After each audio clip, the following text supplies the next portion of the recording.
Hi guys! Hello guys! Ito naman pong kaibigan nyo si Jake. Sa video natin ngayon, magko-comment lang po ako sa sinabi ni Tatay Digong sa kanyang anak na si VP Sara nang dumalaw siya sa kanyang ICC Detention Center na nag-appeal po siya na mapabilisan ang kanyang hearing ng kanyang kaso, baka mamatay na sa loob ng kanyang kulungan. So before tayo guys magsimula, magpapasalamat muna po ako sa lahat ng mga viewers, silent viewers at supporters sa channel ko. Maraming salamat po sa inyong walang sawang panonood at suporta. Kung bago lang kayo sa channel ko at gusto nyo ang mga video natin, paki-like lang po, share, and huwag kalimutang mag-subscribe.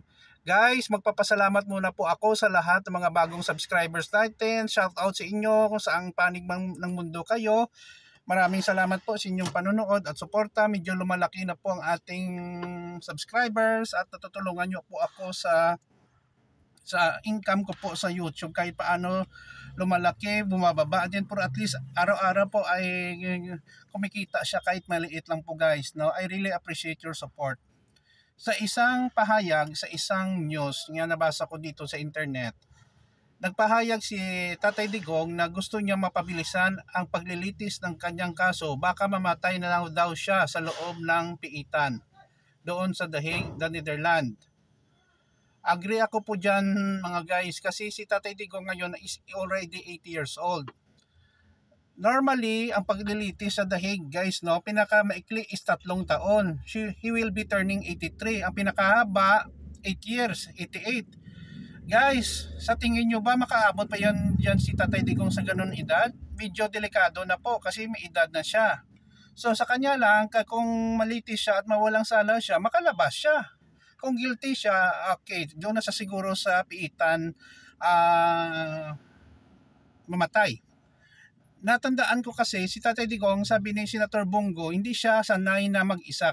May palagi siyang kasama, kausap at assistant. Naintindihan ko kay sinong gago naman sigurong tao, kung ikaw lang dyan isa na isolated, kung mahina ang loob mo, madali kang masiraan ng bait. Iba nga nag-commit ng suicide kasi bored na sila sa loob, wala kang magawa.